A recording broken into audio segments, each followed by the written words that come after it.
Vamos iniciar. Então, nessa aula de hoje, como a gente estava falando, vamos falar sobre o teorema de Point em meios lineares homogêneos isotrópicos. Né? Deixa eu botar a cor preta aqui, não misturar, certo? Propagação nesses meios, né? E vamos falar especificamente só sobre um aspecto da questão das ressonâncias, que é a atenuação, né?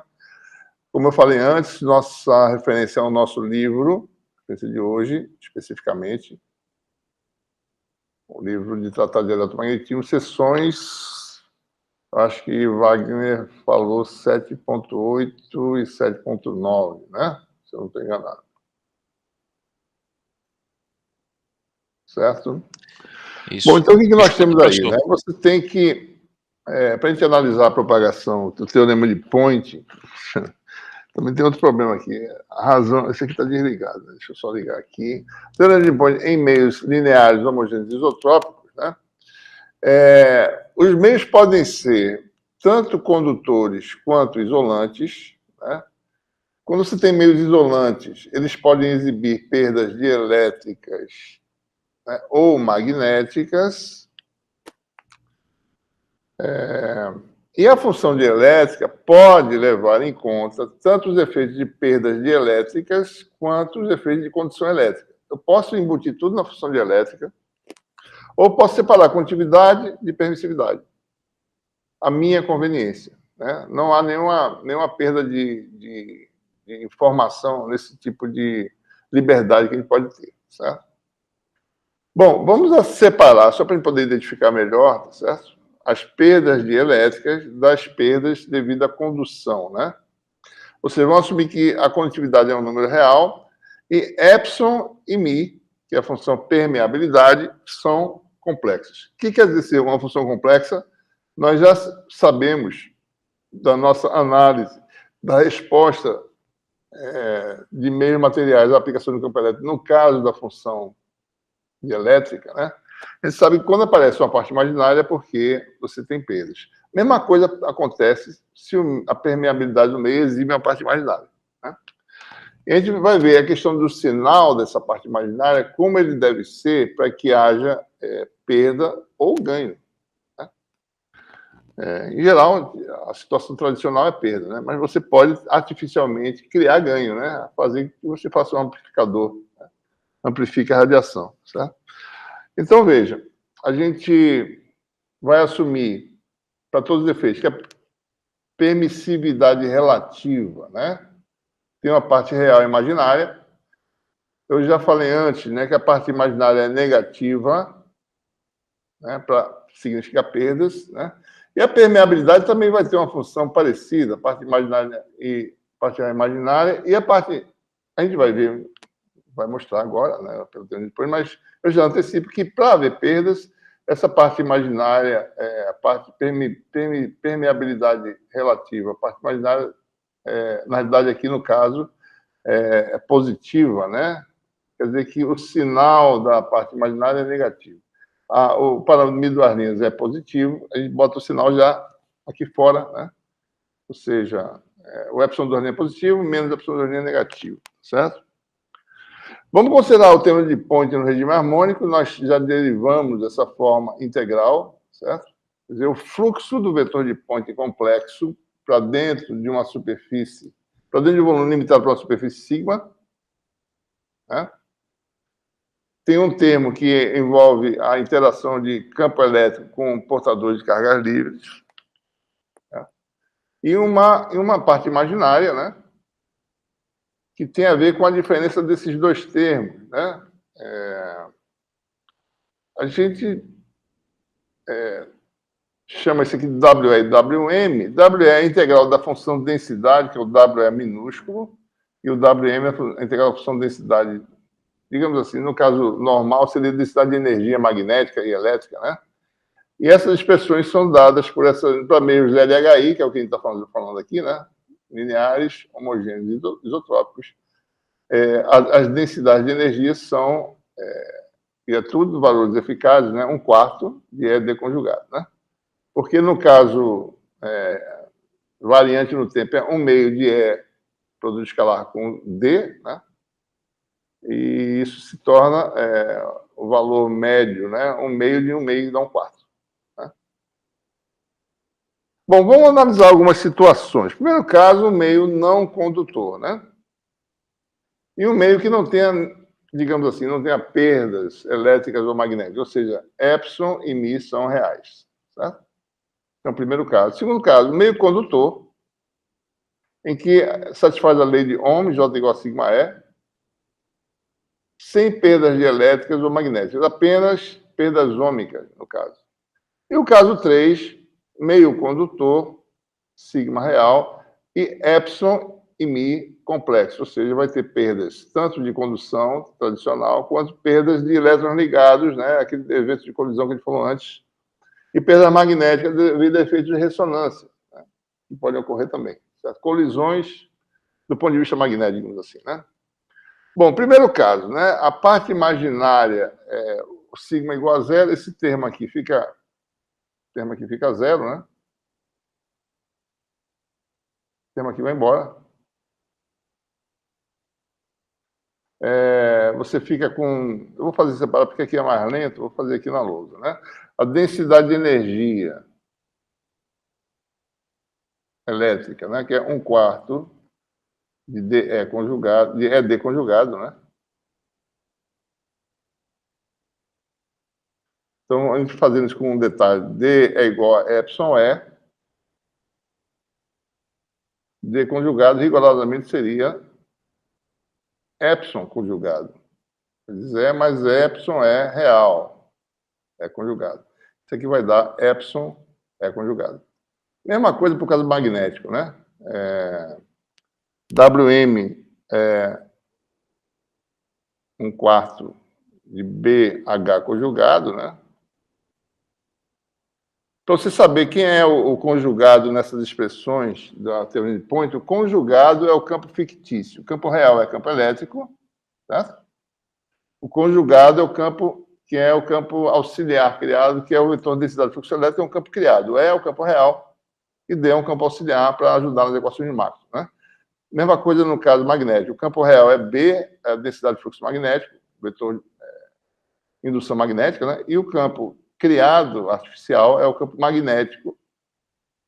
Então, os artificiais são os conjugados, né? E os campos originais, aí B, são os que não têm conjugado, né? Então, aqui fica a mesma coisa, tá certo? B conjugado, né? Aliás, B igual a MH, né? Aqui não precisa fazer o conjugado de Mi, né? No caso, certo? Então, como é que nós ficamos? E a primeira integral, né? Essa integral aqui dá zero porque não tem condutividade. Sigma igual a zero, né? Então, não tem densidade corrente, não tem dissipação por perdas ômicas tradicionais. Então, nós ficamos aí com densidade de energia elétrica é puramente real, que dá 1/4 de Epson E módulo quadrado. Densidade de energia magnética, né? Isso aqui não vou nem... Deixa aqui ver depois, certo? Fica 1/4 de μH2. Lembrando que o Epson, certo? Para a gente entender a notação, é Epson sobre Epson zero é igual a Epson linha. Lembre que esses valores linha e das linhas são relativos, né? E Mi sobre Mi zero é Mi linha, não tem parte imaginária, certo? Né? O que acontece? Né? A densidade de energia elétrica e magnética sendo reais, quer dizer que a parte imaginária da energia elétrica, que é a integral de volume, né? Tanto elétrica quanto magnética, é nula. Não tem energia reativa, digamos assim. Tá? Não tem parte imaginária da permissividade, não tem energia reativa. Então, nós ficamos com essas expressões para a energia elétrica, uma integral de funções reais, módulo quadrado, energia magnética, integral de função real. Tá?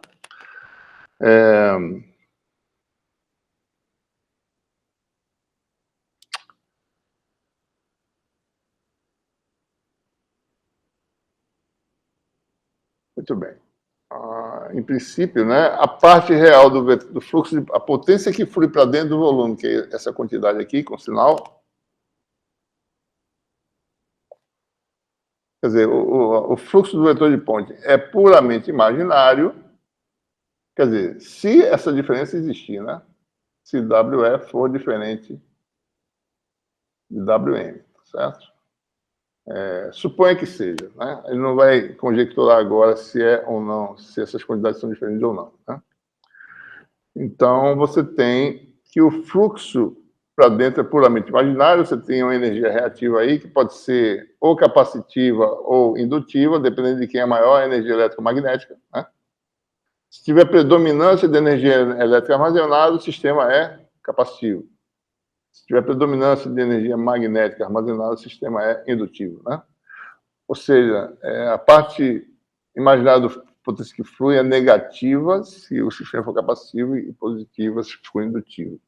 E, por outro lado, a parte real do fluxo de potência é nula. Não tem potência ativa fluindo para dentro do volume. Ou seja, o meio linear homogêneo isotrópico, isso é simplesmente a afirmação que o meio LHI sem perdas não absorve, né? Porque caso absorvesse, isso aqui daria um valor diferente de zero, né? Muito bem. A gente depois vai mostrar que essas quantidades no meio LHI, né, sem perdas, no fundo, isso aqui dá zero, certo? Energia elétrica e magnética são iguais, igualmente iguais.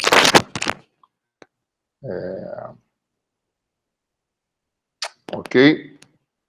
Então, o meio linear homogêneo isotrópico, ele geralmente tem essas estou antecipando aqui, né? Se você tem uma onda TAM propagando, né?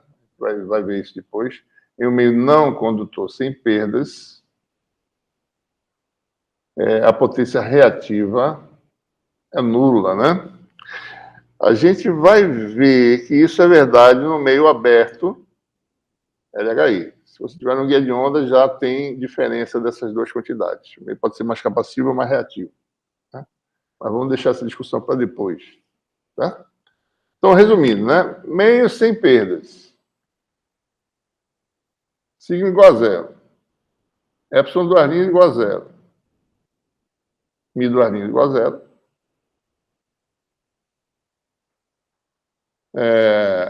Potência ativa líquida para dentro do volume é zero, né?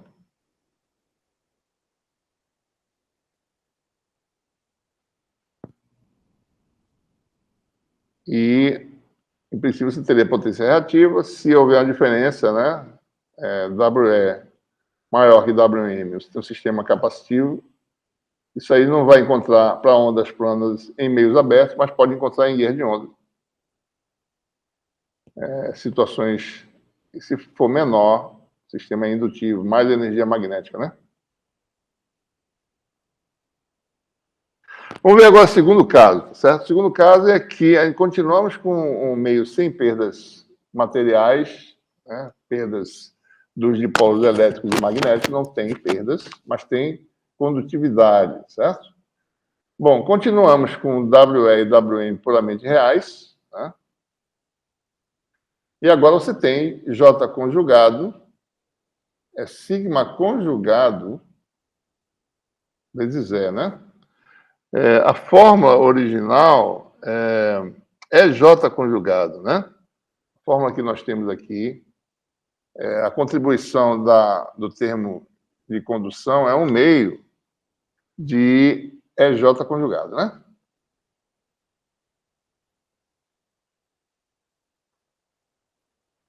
Então, se J é igual a sigma E, então J conjugado é sigma conjugado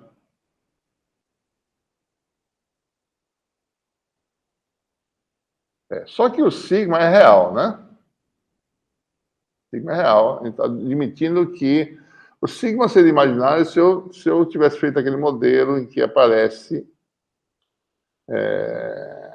a dependência com a frequência do sigma. A gente está separando o sigma da função de elétrica, então o sigma, a gente está dizendo que o sigma é constante, mais ou menos, né? Não depende da frequência, ele é real. Então, isso aqui vai dar sigma E, né? Aqui é conjugado, desculpa. Isso aqui vai dar um meio de sigma módulo de E ao quadrado, né? dV. Então, o termo ômico, digamos assim, ele dá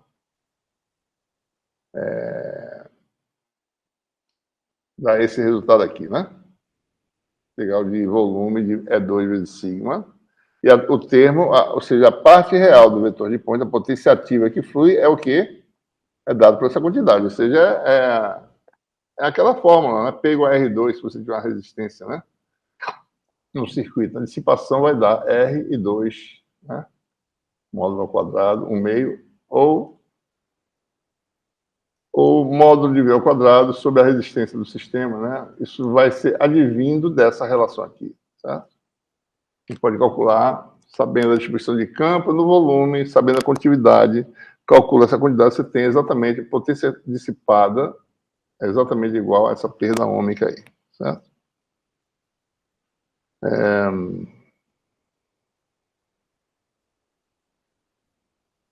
Bom, e finalmente o caso 3, em que você tem todas as quantidades, tem agora tanto a condutividade, que está separada da permissividade, né?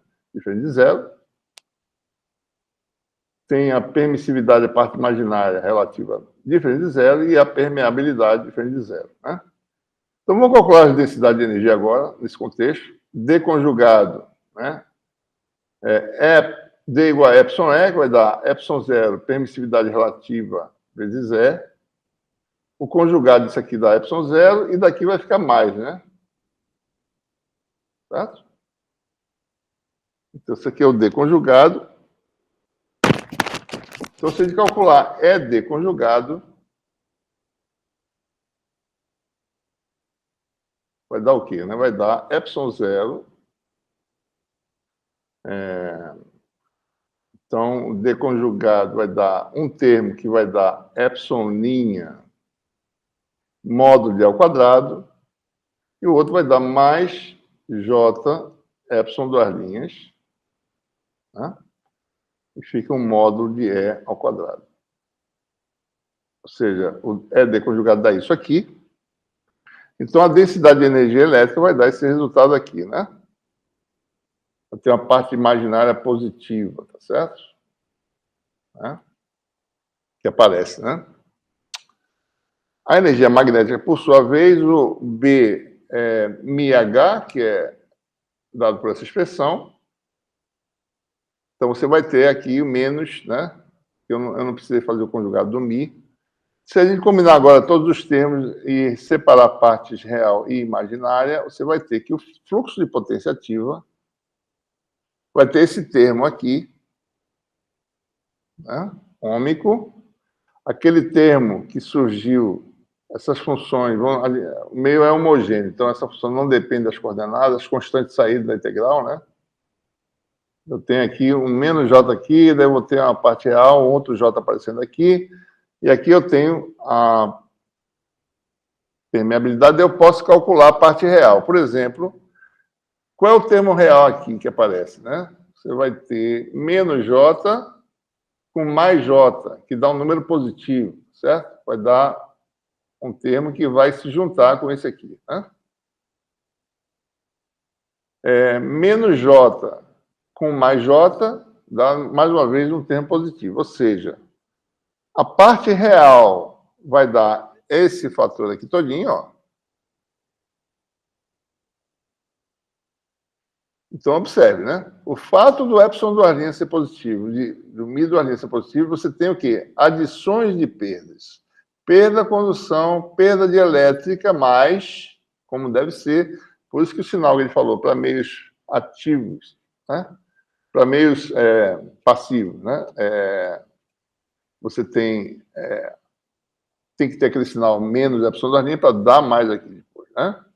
E aqui também, né? Perdas magnéticas, dá mais. Se fosse menos, não daria perda, mas sim ganho. certo? A gente não está dizendo que é impossível, mas só para dizer que perdas quer dizer quando o μ duas linhas e o epsilon duas linhas são positivos. E aí você aparece com a energia, diferença de energia armazenada elétrica, que tem a ver com a parte real do epsilon, né? E magnética, que tem a ver com a parte real do μ. A gente pode atribuir a essa quantidade um valor efetivo, sigma efetivo, né? É a condutividade, mas aquele termo que a gente já tinha falado na aula anterior, né? Ômega, epsilon, duas linhas, certo? Ômega, a parte imaginária do epsilon, que é esse termo aqui. Então, é como se a condutividade fosse acrescida dessa quantidade devido às perdas dielétricas, né? Então, em resumo, né?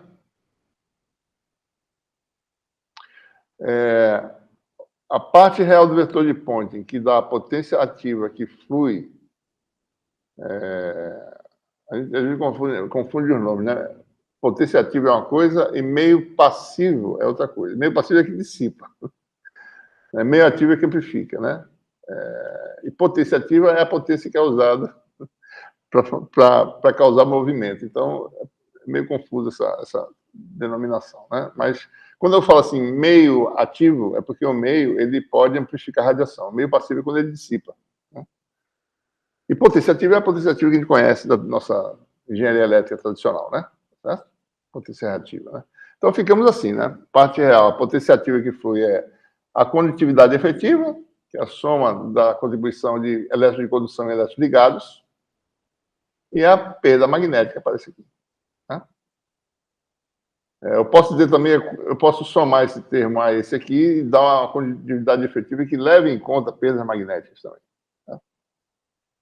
E a parte imaginária dá aqui, mais uma vez, diferença de energia, né? Elétrica menos magnética, sendo positiva da parte imaginária negativa, que é potência reativa, né? Capacitiva e vice-versa, né? Certo? Bom, então essas são as características. Então a gente sabe que meios passivos eles vão introduzir perdas numa onda eletromagnética que se propague nesse meio.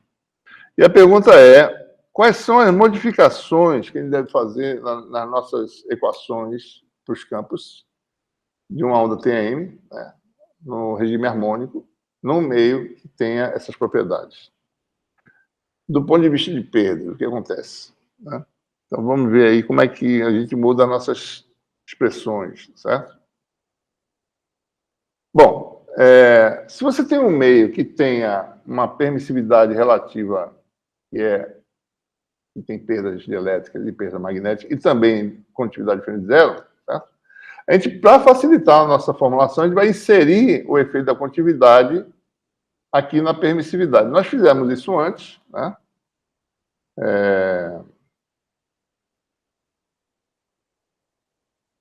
A gente diz que a condutividade dá uma contribuição adicional, certo? Dada por essa parte imaginária epsilon sigma aqui, né? Deixa eu só repetir para vocês o que eu fiz na última aula, né? Só para mostrar de onde vem isso. Rotacional de H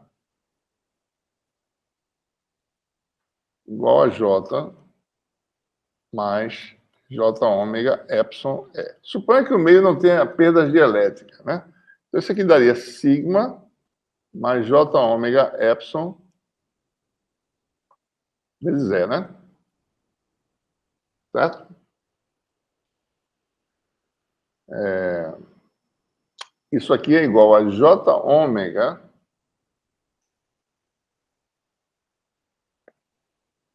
epsilon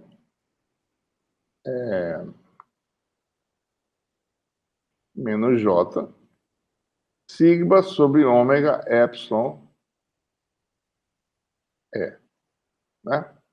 Então, botando em termos, ou seja, isso aqui vai dar, usando valores relativos, isso aqui vai dar J ômega epsilon 0 epsilon menos J, né? Observe que eu estou dizendo que epsilon é real, né? Então, eu vou chamar a parte real só epsilon, é o próprio epsilon.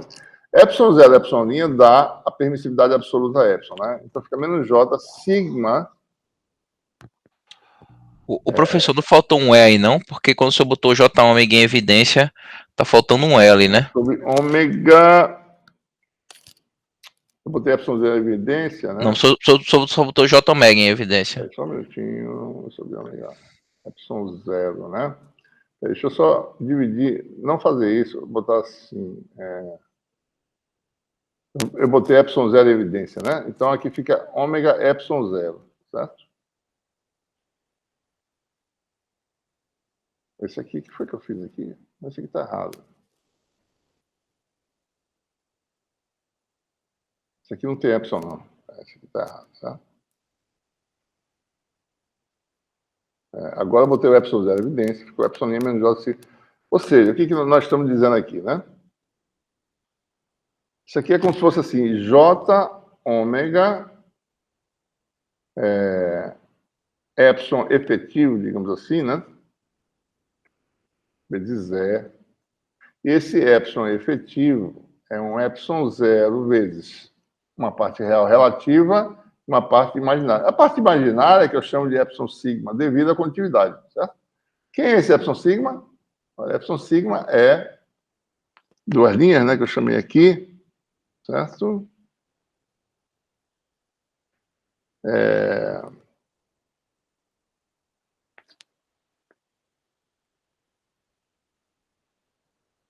Essa notação aqui também é errada, né?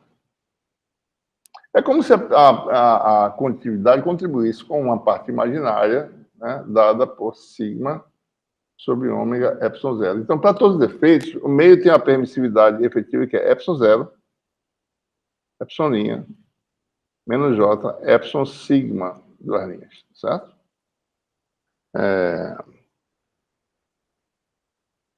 Ou seja, se não tem parte imaginária a função epsilon, então é como se o meio tivesse essa parte imaginária devido à condutividade. Se o meio tem uma epsilon diferente de zero, epsilon duas linhas, então o meio vai ter epsilon duas linhas mais epsilon sigma duas linhas, né? Essa é a parte imaginária da permissividade. Ou seja, para todos os efeitos, a gente, a partir de agora, para calcular a propagação em meios LHI que tem perdas tanto de elétrica quanto de condução, a gente vai embutir todo mundo, né, todos os efeitos, tanto de condutividade quanto de perda de elétrica, na parte imaginária do epsilon, certo? Então, para todos os efeitos, o meio tem a permissividade relativa, né? Igual a epsilon linha menos j epsilon duas linhas, em que epsilon duas linhas leva em conta, né, vou chamar epsilon dielétrico, tá certo?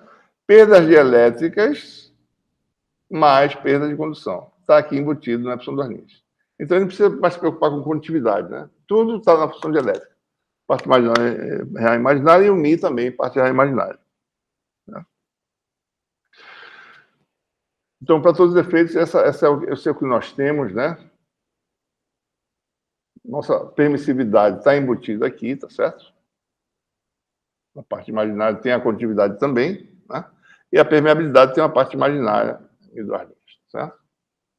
Como é que ficam as equações de Maxwell? Ora, não mudam, né? Rotacional de E igual a menos J ômega mi H, só que mi agora é um número complexo, né? Divergente de E igual a zero, porque é D igual a epsilon E. Rotacional de H, J ômega epsilon E, divergente de H igual a zero. A equação de Helmholtz agora muda, né? Mas muda, assim, apenas a natureza dos parâmetros, né? Se você tem um dos campos é o H, a equação de Helmholtz continua sendo a mesma, Laplaciano do campo mais número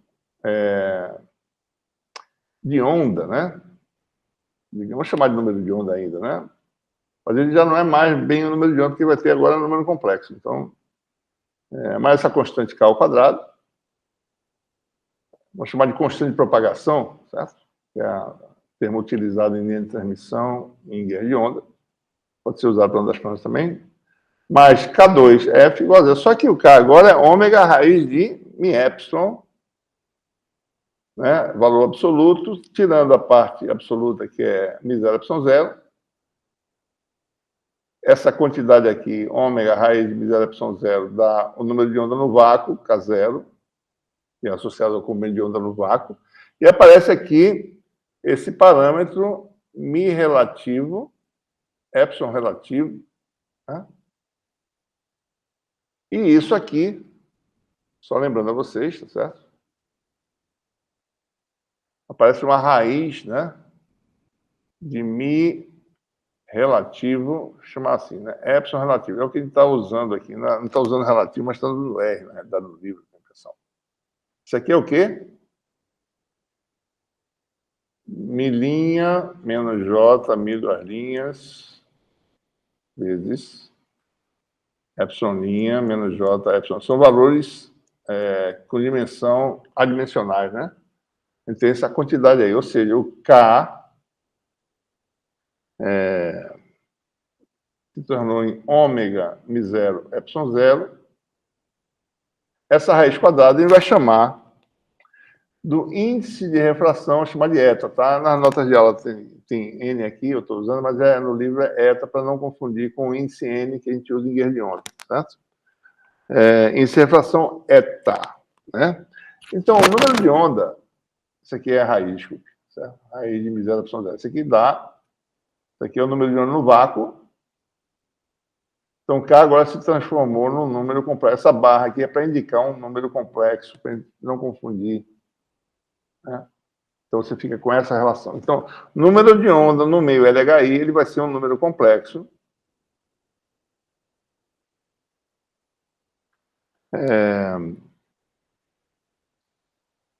E esse número complexo, né, é a raiz, né, de mi epsilon relativo, né? A gente batizou esse termo, certo? É adimensional. Isso aqui é índice de refração complexo, né? Isso aqui a gente chama de permissibilidade relativa do meio, né? O número, ou seja, o mi epsilon relativo ao raiz quadrada ao quadrado, que dá isso aqui, é o xi relativo. A gente usa essa letra porque ela é parecida com a letra epsilon. Na maioria das situações, esse xi relativo se transforma em epsilon relativo. Então, por isso que a gente usa o xi. Permissibilidade, a mistura de permissibilidade com permeabilidade é um nome que a gente inventou, tá certo? Permissibilidade relativa, né? E o xi, que é mi epsilon, é chamada permissibilidade absoluta. Observe que isso aqui é 1 sobre a velocidade da luz. Digamos se isso aqui fosse real, né? 1 sobre a velocidade da luz no meio ao quadrado, né? Certo? Então, a permissibilidade é um termo que não tem assim um significado, mas ele é 1 sobre o quadrado da velocidade da luz no meio, se ela for real. Certo? Então, no vácuo, né, a permissibilidade é um número real, né? Mi zero, epsilon zero, pode calcular, tá certo? 1 sobre a velocidade, 1 sobre C2, né, no caso. É a permissibilidade, né? Então, a permissibilidade absoluta é a permissibilidade do vácuo vezes XR, certo? A permissibilidade relativa, né? Não usa relativo, não usa R, certo? Que vai ter uma parte real e imaginária, né? A gente pode calcular essas partes, real e imaginária, tá certo? Mas o produto aqui das quantidades relativas, né? Vai ter uma parte real, que é essa combinação. Em geral, isso aqui é grande em relação a isso, então isso aqui é positivo, né? E observe que isso aqui é aditivo, né? Então, mostra, garante que a parte imaginária da permissibilidade também é negativa, porque isso aqui é positivo para meios passivos. Está sempre falando de meios passivos, né? Ele não está, nesse curso, ele não analisa meios ativos, né? Ou seja, amplificação. A gente poderia fazer isso, mas não faz. Então, para já eliminar essa possibilidade, a gente já fala que os meios são passivos, a gente particulariza a discussão para esse caso, né? Então, você tem aí a permissibilidade parte real, relativa, né? E outra coisa, o índice de refração complexo, eta, certo? É a parte real, eta, menos j kappa. Isso aqui é a letra grega kappa do alfabeto, né? Então, o índice de refração complexo, vou escrever aqui separado para não ficar muito confuso, né? Refração complexo é igual a Parte real, aí é o eta sem a barra, isso é a refração tradicional que a gente conhece de ótica, né? Menos j capa. Isso aqui é chamado índice de refração.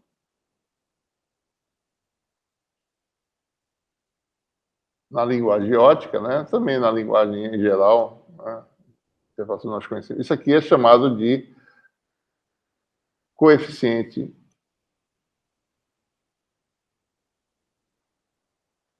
de extinção.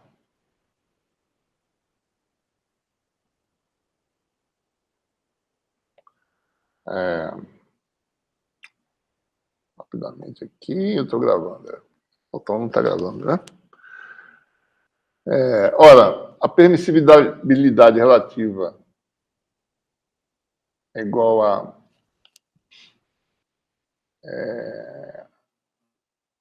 eta ao quadrado, né? Você faz o quadrado disso aqui, vai dar eta 2 menos capa 2 menos j 2 eta capa. Tá? Então, a parte real, que é xilinha da permissibilidade relativa, é eta 2 menos capa ao quadrado. E a parte imaginária igual a... Desculpe.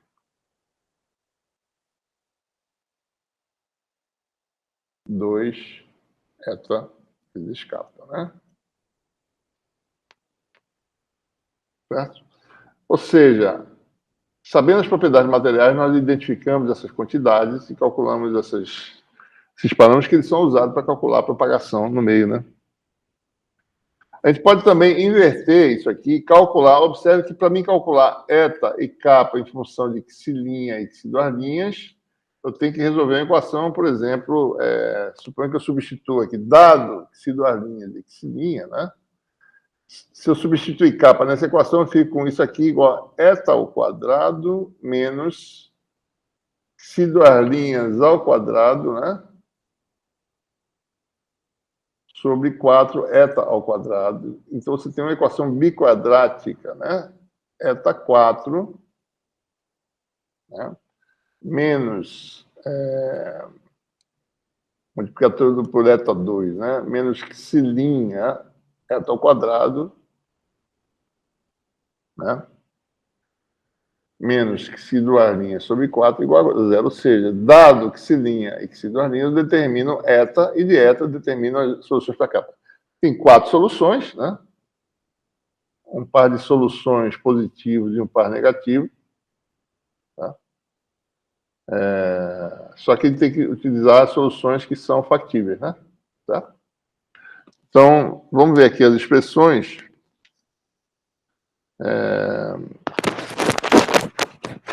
Eu não resolvo aqui, acho que eu deixo para vocês resolverem depois, tá certo? Essas expressões, né? Mas a expressão primeiro, né? O eta e o capa são reais e positivos, né? Então, quando você resolver essas equações, eta e capa são todos positivos, tá certo? Por exemplo, né? Vamos resolver isso aqui rapidamente, né? Eta ao quadrado igual a menos esse coeficiente, ainda mais, né? Da xilinha, mais ou menos, a gente vai ver qual o sinal que a gente vai escolher, certo? Raiz quadrada, xilinha ao quadrado, menos 4 vezes isso, né? Que dá mais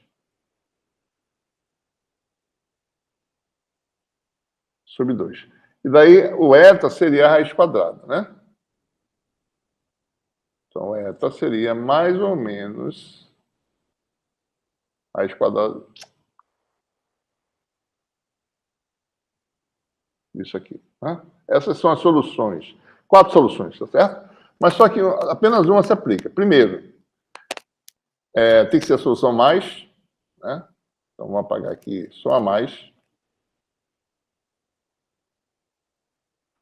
Segundo, esse número tem que ser positivo. Se eu subtrair, esse número é menor do que essa soma dos quadrados. Então, essa solução negativa não se aplica. Então, você usa a solução mais aqui também. Então, só tem uma solução para eta, né?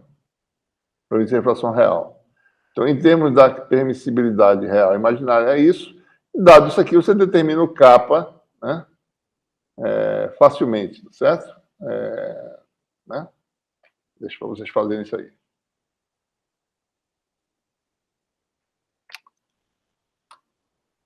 Bom, por que a gente usa a permissibilidade? Porque em muitas situações os meios são não magnéticos, né? Em muitos casos, os meios são não magnéticos, ou seja, a permeabilidade é igual à do vácuo, né? O que acontece nesse caso? Bom, a permissibilidade relativa, CR, se transforma na permissividade relativa, né? Porque isso aqui vai dar... Mi é real, é Mi0, vai dar Mi0. Nossa. Mi0, né? Epsilon 0. Deixa eu ver aqui não.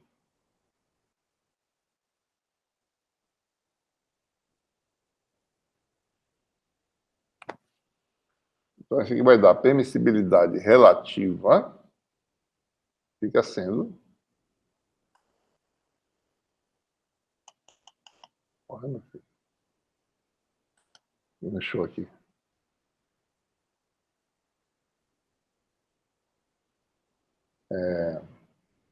Permissibilidade relativa, né? É igual a raiz de... Olha, raiz não. É igual a Mi vezes Epsilon, que é Mi0, Epsilon 0, valor relativo, que é Epsilon minha menos J, Epsilon duas linhas. Né? Isso aqui é o Xi0, né? É a Não, isso aqui é a permissibilidade, desculpe. Isso aqui é permissibilidade. Então, a relativa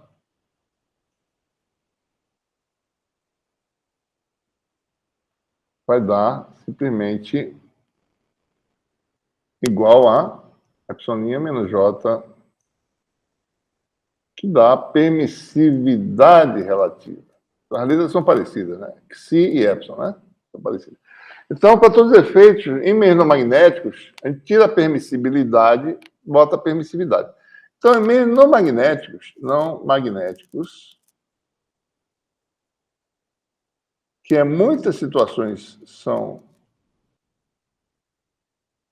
recaem nesse caso, né? O que é uma inservação? Raiz de Epsilon R, né? Certo? Epsilon R, por sua vez, é quem? É eta menos jk ao quadrado. Epsilon' é eta 2 menos k2. Ou seja, tudo é relacionado à permissividade só agora, né? Epsilon duas linhas é 2nk, né? 2 vezes 2 eta k. 2 vezes inservação vezes coeficiente de extinção. Né? Então, a gente simplesmente tira a Xi da história e bota no lugar quem? Epsilon. Né? Ok? Bom, como é que fica aí a forma canônica da onda plana em um meio tendo índice de refração complexo? Né? Ora, não tem muita dificuldade, né? O número de onda se transforma raiz de epsilon, né? Relativo, certo? Que é um índice de refração, eta, complexo, né? K0. Vetor de onda é esse vetor de onda aqui, né? Isso aqui não é magnitude, né? É esse fator coeficiente vezes um versor real, o U, né? Certo? Esse versor é um versor que tem significado geométrico, né? O que não tem... O vetor de onda não tem um significado geométrico no espaço físico. Ele tem que voltar para o espaço físico para saber como é que é isso aqui, certo? Mas o versorzinho, ele tem significado físico, né? Ele é uma direção realmente... Nesse caso, onda no espaço livre, né? Vai ter essa situação em que U é real. A gente vai ter situações em que U se torna também imaginário, né? Então, a gente tem outras situações. Mas, só para entender a natureza das coisas, né? A onda plana fica do mesmo jeito. O campo elétrico forma canônica, né? É zero, exponencial de menos j vetor de onda vezes x, vetor de onda dado por, esse aqui é um eta, né? K0, índice de refração, vezes U. Então, para todos os efeitos, quando você sai do vácuo para um meio LHI com perdas, né? Sendo magnético ou não, certo? Aqui também seria uma índice de refração, né, no caso, né? Mas a mudança é essa, o campo elétrico, o fator de fase não vai ser um fator de fase, vai ter uma parte real imaginária. Mas, para todos os efeitos, o vetor de onda é essa quantidade, número de onda no vácuo, índice de refração complexo, vezes o versor da direção, escalar x. Quem é H, basta usar a equação de Maxwell como fizemos antes, né? Então, vamos dar uma olhadinha aqui. Rotacional de A de E igual a menos J ômega mi H. Calcula H, né? Calculamos esse rotacional, certo? Ora, esse rotacional aqui pode ser calculado. Vou mostrar para você rapidamente de onde vem essa conta, né? Assim, ó. Aqui é o seguinte, certo? Rotacional de um vetor vezes uma função é menos A, produto vetorial com gradiente da função, mais a função rotacional do vetor, né? No nosso caso, o vetor que a gente está falando aqui é quem? É zero. O A é o E0. E a função, essa função aí, exponencial, menos J, K0, eta. Não vou deixar o K, tá certo? Depois a gente bota de volta. K. Lá o vetor posição X, né? Então você tem aí rotacional de E0, né? Exponencial.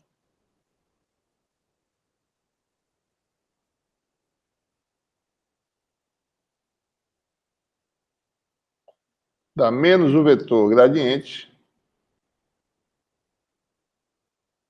da exponencial.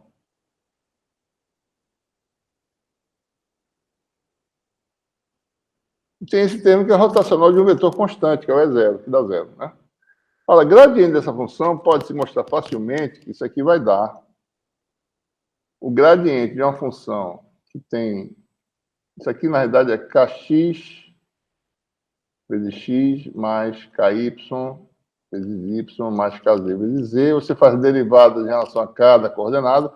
Derivada em relação a x, baixa o kx vezes a x. Derivada em relação a y, baixa o ky vezes a y. Derivada em relação a z, fica kz vezes az versor. Isso aqui vai dar, no fundo, quem? O vetor de onda k exponencial de menos j k escalar x. Então, quando você calcula o rotacional naquela equação de Maxwell, vai aparecer menos vetorial k, que vai dar k vetorial é zero, né? Exponencial. Certo? Então, aparece esse fator aqui. É isso que nós mostramos aqui, certo? Que dá o gradiente, né? Como eu falei. Quando você calcula, depois de fazer as continhas, você vai obter o quê, né? Que o campo H vai dar K vetorial é zero sobre ômega mi, né? Esse ômega veio do fator que estava na lei de Faraday, né? K, por sua vez, é ômega raiz de mi epsilon vezes U, certo? Esse ômega cancela. E aí você fica embaixo, né? Raiz de mi sobre epsilon, né? Porque uma raiz aqui cancela com esse mi, fica uma raiz aqui, e o epsilon raiz vem para baixo. Fica embaixo, que vira uma impedância de onda Z, né? Então, o campo magnético é 1 sobre a impedância de onda, como foi antes, né? A mesma coisa. Versor U, produto vetorial com E0, exponencial do menos JK, escalar X, né? Quem é a impedância de onda? Ora, a razão mi sobre epsilon, que é μr sobre epsilon r, que são números complexos, vezes Z0, que é M0, Y0 aqui, né? Certo? Isso aqui dá uma impedância de onda que é complexa. Então, um meio com perdas tem uma impedância que tem resistência e reatância, parte imaginária. Isso diz que esse tipo de meio ele vai ter um efeito aí, né, de diferença de energias, né? Ele pode ser capacivo ou indutivo, né, devido a isso. Se o meio é não magnético, então algumas mudançazinhas podem ser feitas, né, algumas particularidades. Só a gente calcular. Isso aqui é R, porque no livro é R que a gente usa, se eu não estou enganado, certo? A gente usa R, e aqui nas notas estou usando relativo, né? Mas MR sobre εr, isso é zero.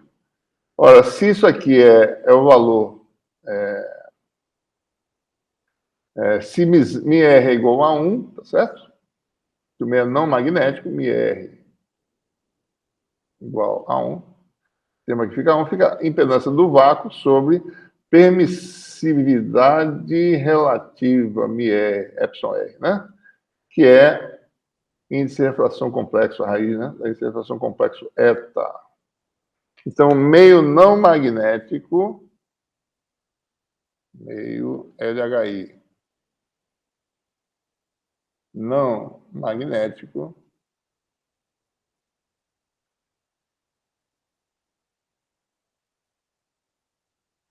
então a impedância do meio é Z0 sobre índice de refração, né? Tá?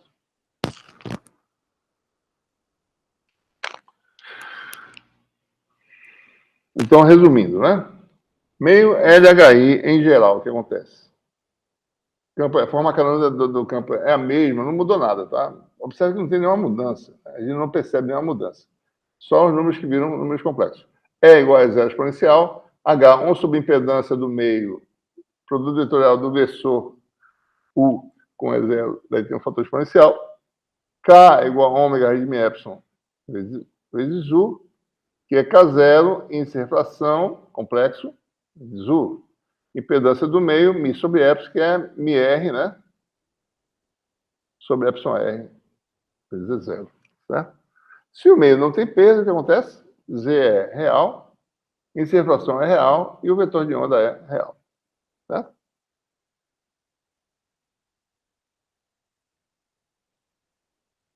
Tudo bem.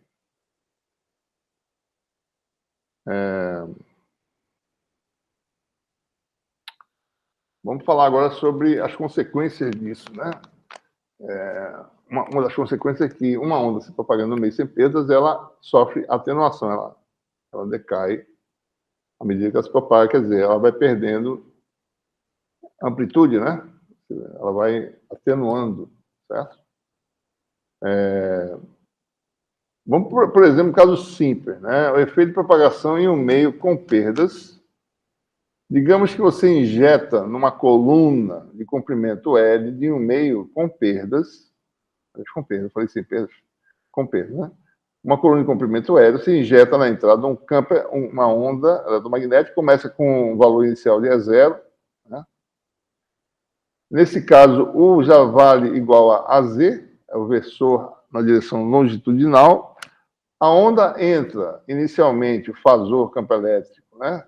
Tem uma componente E0 apenas, para simplificar, na direção X, que é essa aqui.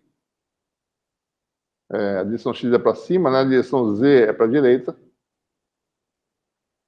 Vamos assumir E0 real para simplificar os cálculos, né? Se ele não for real, ele embutiria uma fase aqui em algum lugar, certo? Vamos assumir E0 real. Então, o campo elétrico inicial vai ser o quê? É zero, e quando ele se propaga, vai ser o quê? O escalar x, que é o que aparece no fator de fase, é AZ escalar x, que é a componente Z do vetor posição, que é o próprio Z, né? Certo? Então, aparece o Z aqui, índice de refração, né? Complexo, menos J. Vamos calcular essa quantidade, né? Lembrando da expressão por índice de refração, índice de refração complexo é índice de refração com coeficiente de extinção, tem o menos J, número de ônus no vácuo, né, para calcular o fator exponencial. Fica uma parte imaginária, nk0, que chama de beta, que chama da constante de fase, e aparece um número real, kk0, para chamar de alfa sobre 2. Né? Esse sobre 2 é porque a gente quer que, em potência, o decaimento seja com a constante de atenuação alfa. Em amplitude vai ser com alfa sobre 2, certo? Então, isso aqui vai dar o que na prática, né? Alfa sobre 2 negativo menos j beta z. Né?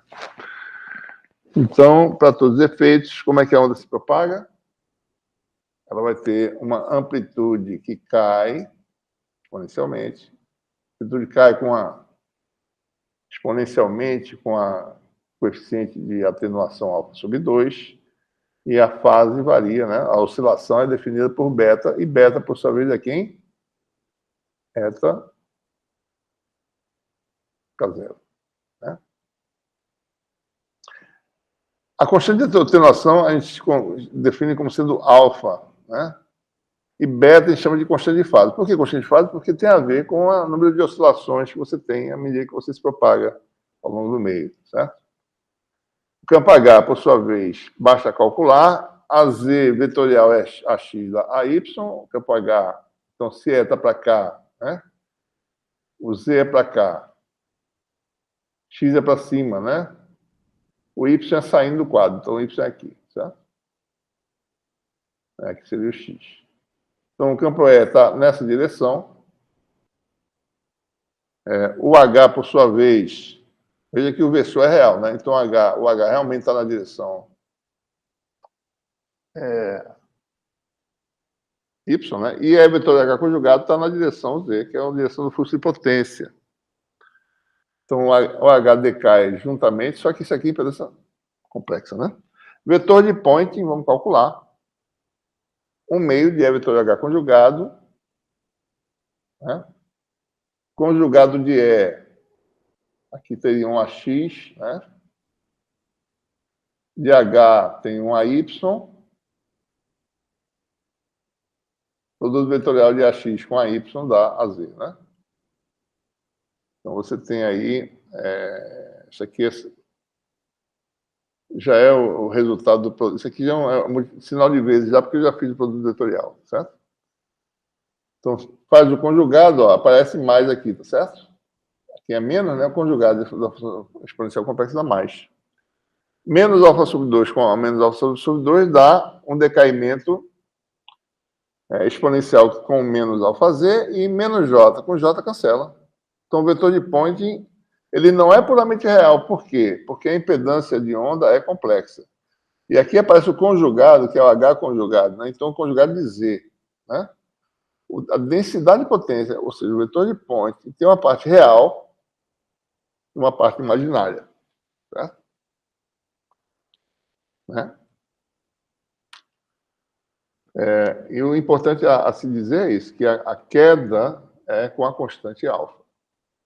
Se a potência vai com o quadrado do campo, né? Se o campo cai com alfa sobre 2, a potência cai com alfa, certo? Mais uma vez, vamos fazer um caso meio não magnético, certo? Então, impedância fica Z sobre inservação, né?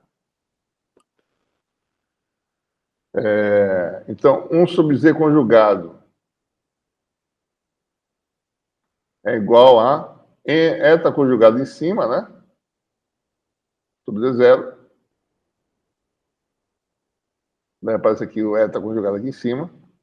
Né? 1/2 desse número real aqui. E quem determina a parte real imaginária são as partes real imaginárias do índice de fração complexo. Né? E essa parte imaginária aqui é o quê? Né? Meio não magnético, né? É da eta mais JK. Parte real aí é positiva. Né? Diferença é um fatorzinho, em relação ao vácuo, seria um fatorzinho multiplicativo na frente da parte real. Né? Vetor de Poynting. Parte imaginária dá esse kappa aqui, depende do kappa. Kappa igual a zero não tem parte imaginária do vetor de point, certo? Meio capacitivo, né?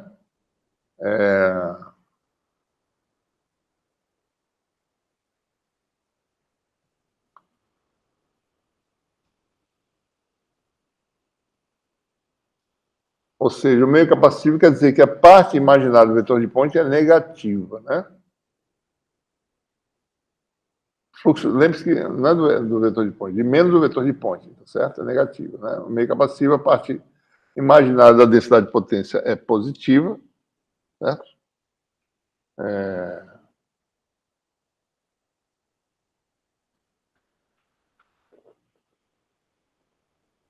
E esse meio é capacitivo porque ele tem mais energia elétrica do que magnética, né? Porque ele não é magnético, né? Então ele é mais dielétrico, né? Então ele tem mais energia elétrica armazenada. Tem essa parte real aqui do vetor de point positiva, certo? Vamos ver aqui, né? Vamos confirmar. Potência reativa em um capacitor, né? Um meio de veio conjugado, né? Se for capacitor, I igual a J ômega CV, né? É um meio de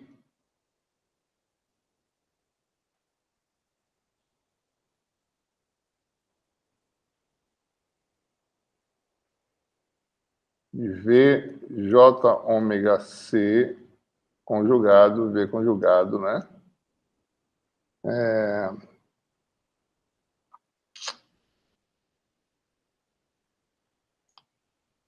Isso aqui vai dar menos J ômega C, modo de V ao quadrado, né? Certo? Então, a potência que flui para um capacitor, ela é reativa com sinal negativo, né? A potência que flui para um meio dielétrico é menos a densidade de potência, menos o vetor de Poynting, certo? E menos o vetor de Poynting tem, de fato, uma parte imaginária que é negativa. Então, tá certo, né? Tudo faz sentido, certo? Vamos fazer um segundo caso, né? É um caso interessante, que permite mostrar de onde vem a profundidade de penetração em condutores, né? Meio condutor, sem perdas dielétricas ou magnéticas, só tem condutividade, certo? Então, o que a gente faz? Epsilon igual a epsilon zero, meio igual a mi zero, sigma diferente de zero. O termo que aparece lá, né? Como eu já falei antes, né? Aparece uma permissividade efetiva que é dada por esse fator aqui, ó. Tudo se passa como se a permissividade tem a parte real relativa, né? Epsilon igual a 1. Parte imaginária é sigma sobre ômega epsilon zero. Então, a gente pode fazer tudo o que a gente quiser, tá certo? Usando essas relações. Se você tem um bom condutor, né? Ou seja, condutividade da ordem de 10 a 7 Siemens por metro, certo? Isso aqui é Siemens por metro, né? Mais ou menos. Digamos assim, ouro é mais ou menos 4, tá certo? Prata é 6 vezes 10 a 7, né? Vou botar 10 a 7. Frequência de micro-ondas, 10 a 9. Né? Epsilon zero, nós sabemos o valor, a gente pode calcular essas quantidades. Eu preciso saber qual o tamanho disso aqui, né? Sigma sobre ômega epsilon zero. Se a gente calcular essa razão, dá quanto? Dá mais ou menos, para essa frequência, 10 a 7, que é muito maior que 1. Então, para todos os efeitos, a permissividade relativa de um condutor tem a parte real igual a 1, né? Isso aqui é muito maior que 1, então, para todos os efeitos, dá menos J, né? Despreza-se 1 aqui, certo? Permissividade relativa é igual a raiz quadrada da índice de fração, que a gente precisa usar nas nossas equações, né? Então, raiz de menos J, e aí que está o primeiro detalhe importante, que a gente vai tomar cuidado para, quando extrair a raiz correta, certo? Isso aqui é 1 mais ou menos j sobre raiz de 2. Né? Raiz quadrada de menos j, certo? Tem uma raiz que é 1 mais j e tem a raiz que é 1 menos j. Qual a raiz que a gente escolhe? Quando a gente escolhe a raiz tal que a parte imaginária do eta dê negativa. Certo? Né? Então, a gente vai escolher a raiz menos. Por quê? Porque é queda. Né? A parte imaginária do eta é o que eu chamo de extinção. Né? Então, o eta tem a parte real, eta complexo, né? Que é eta inserção, parte imaginária, capa, com sinal negativo na frente. Então, tem que tirar a raiz correta para as coisas darem certo. Então, quanto é que dá a raiz? Dá 1 menos j sobre menos 2 vezes a raiz disso aqui, certo? Jogando 2 aqui dentro, fica 2 ômega epsilon zero. Né? Então, o índice de refração e o coeficiente de extinção são iguais em magnitude. Né? Então, você tem aí essa expressão eta igual a kappa, que vale sigma sobre 2 ômega epsilon zero. Constante de fase é nk0, n está aqui, certo? E a atenuação, constante de atenuação sobre 2 é kk0, basta calcular, né? K0 é ômega raiz de μ0 epsilon zero. Então, você fica com ômega sobre raiz de ômega da ômega. Só um minutinho. Aqui dá capa ômega raiz de μ0 epsilon zero. Quando eu faço o produto, capa tem raiz embaixo de ômega, né? Ômega sobre raiz de ômega, aparece ômega aqui em cima. Né?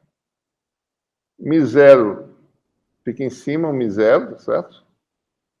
Epsilon zero sigma está aqui, embaixo tem o 2 μ0 epsilon zero.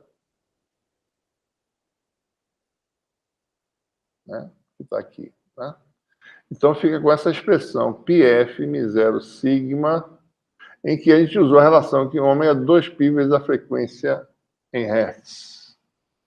Então, alfa sobre 2 é um parâmetro que é inverso de comprimento, que é 1 sobre esse parâmetro aqui, que a gente chama de a profundidade de penetração no material. Isso é aplicável em condutores. Né? Qual é a profundidade de penetração num condutor? Essa é uma relação básica para quem estuda tanto baixas frequências como altas frequências, né? Quanto o campo penetra num condutor.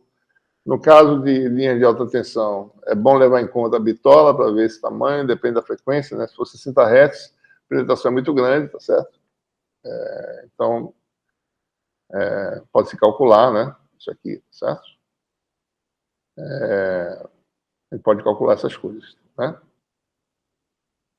Bom, então, para todos os efeitos, a constante de atenuação num condutor é 2 sobre a profundidade de penetração. Então, o campo se propaga como, né? É 0 na direção x. Alfa sobre 2 é 1 sobre delta S. Isso aqui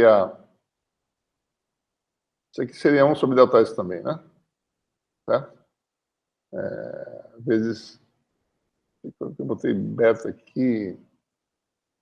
Isso aqui está errado, eu acho. Né? Beta eta K0, né? Então, isso aqui seria... isso aqui está errado, certo? Isso aqui é eta K0, né? Eta. Certo? Eta K0, Z, né? Ou seja, quando você penetra uma distância ΔS, que a gente chama de profundidade de penetração, o campo em amplitude cai para 1 sobre E, né? Do valor inicial. Tá? Só para dar uma ideia, né? Condutividade de cobre ou ouro, 6×10⁷, né? 4 ou 6, mais ou menos. Frequência de 1 GHz, profundidade de penetração 2 microns. Né? Então, a profundidade de penetração cai com a raiz de F, tá certo? É bom lembrar isso, né? 1 sobre a raiz de F. Né? Certo? Vamos, por exemplo, fazer uma conta rápida aqui. Se eu botar 100 Hz, que a gente chega perto da frequência tradicional, né? Então, eu estou aumentando de um fator de 10 à sétima, né? Certo? Então, a frequência está aumentando de 10 à sétima. Aliás, eu estou reduzindo a frequência de um fator de 10 à sétima. Isso aqui vai dar o fator que ΔS vai aumentar, digamos assim, né? De um fator que é a raiz de 10 à sétima, que é 10 vezes 10 à sexta, que é 3.000 vezes maior, certo? Então, quanto é que dá isso, né? Micron vezes 1.000 dá milímetro, dá 6 milímetros, certo? Então, 100 Hz, se eu não errei na conta, a profundidade de penetração, né, dá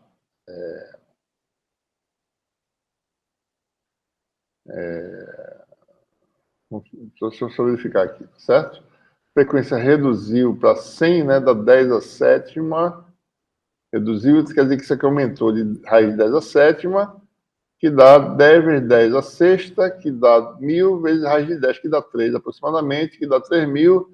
3.000 vezes 2 dá 6.000 microns. Micron é 10 a menos 6. Então, a profundidade dá 6 milímetros, né?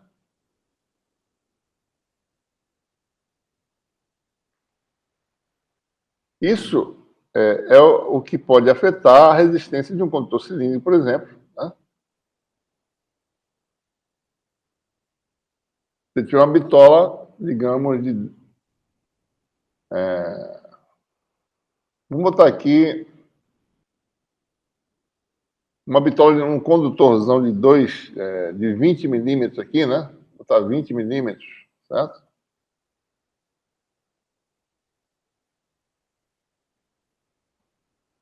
Na prática, né? Só uma. Então, esse raio aqui é 10, né? Então, só essa região aqui, mais ou menos, entre 6, daqui para cá, aqui tem 6, aqui tem 4, né? Tem uma região aqui que é mais ou menos ocupada pelo campo. O campo penetra 6 milímetros no seu condutor, tá certo? Então, a 100 Hz, né? Estou falando está perto de 60 Hz, né? Então, a resistência aumenta, né? Se você aumentar a frequência, a resistência começa a aumentar, certo? Se você reduz a frequência, a penetração é maior, daí a resistência diminui, você tem menos perdas ômicas nos cabos, né? Certo? Ou seja, isso que ele está falando serve para explicar a penetração de campo em condutores, que pode ser usado, inclusive, para cálculo de resistência de estruturas em baixas frequências, né?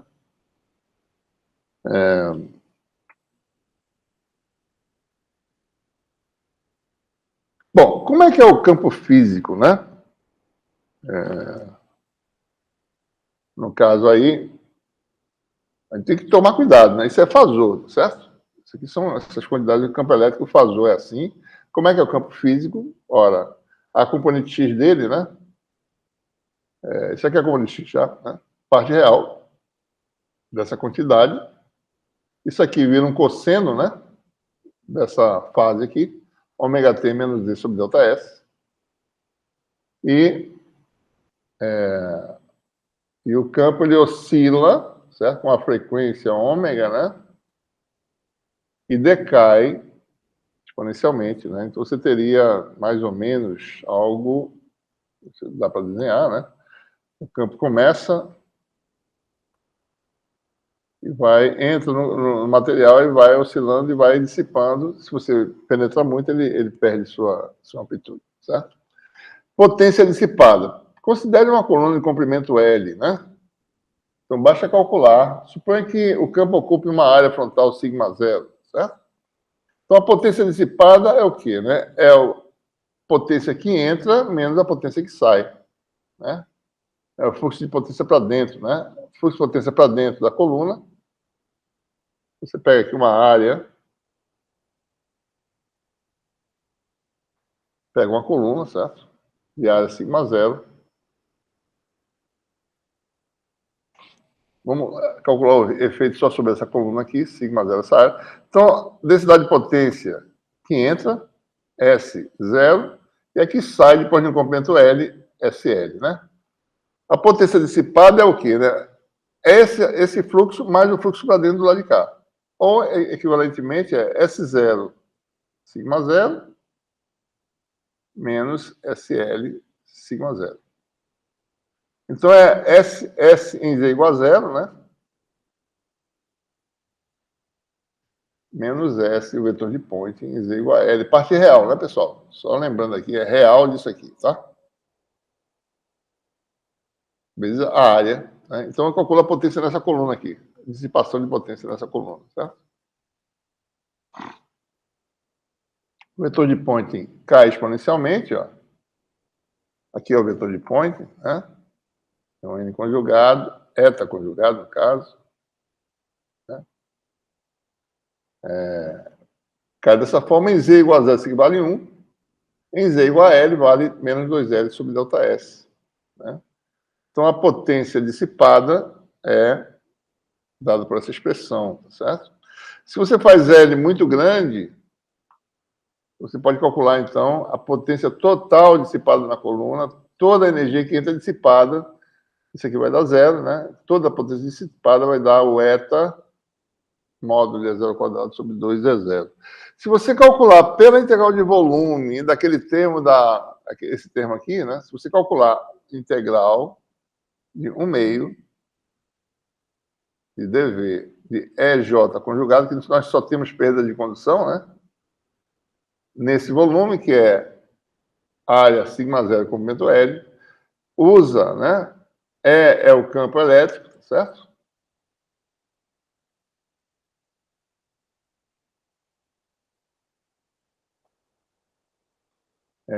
Menos Z sobre delta S, né? Exponencial de menos J eta K0 Z, né? J é sigma E, certo? J conjugado vai dar sigma conjugado. Mas sigma é real, né? Então fica sigma mesmo, certo? Sigma é 0 conjugado. AX. Exponencial de menos Z sobre delta S. Exponencial de mais J eta K0Z. Se eu fizer o produto escalar desses dois, vai dar o quê?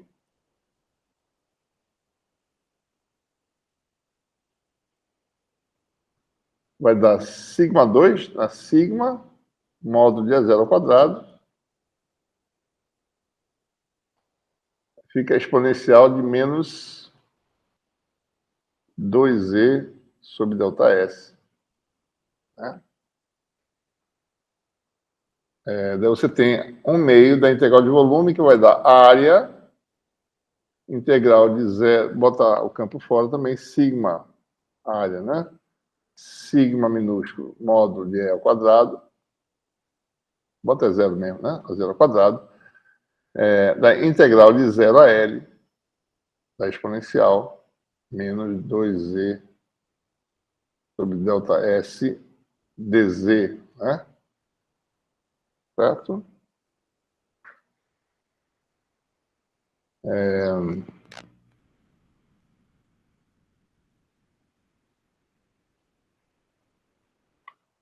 E essa integral, né, dá exponencial, certo? Aqui vai dar exponencial de menos 2e sobre delta S de L até zero.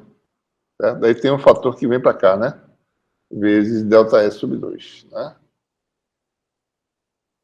Certo? Aí tem que fazer umas continhas para calcular. Delta S vezes sigma deve dar esse índice de inflação que a gente calculou. Isso aqui vai dar aquele fator que a gente mostrou agora há pouco, 1 menos exponencial de menos 2L sobre delta S. Né? E na frente fica sigma, posso calcular aqui para ver, né? Delta S, daí tem um 4 aqui, né? É isso? Acho que sobre 2 com 2 dá sobre 4, né? Então a integral deu isso aí, certo? Delta S é 1 sobre...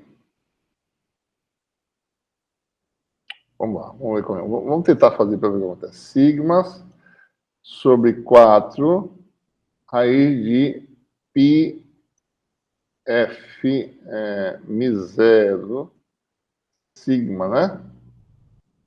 E capa, né? Não, capa K0, só lembrando, capa K0 é igual a nk0, eta K0, que é igual a 1 sobre ΔS. Tá? Essa constantezinha tem que dar aquele eta que a gente mostrou aqui agora há pouco, certo? Aliás, eta sobre Z0 tem que dar... aparece um fator aqui, é ΔS sobre 4 sigmazinho, certo? Esse ΔS tem que se mostrar que ΔS sobre 4 vezes sigma vai dar o fator que apareceu aqui no nosso caso, que é eta sobre 2 é 0.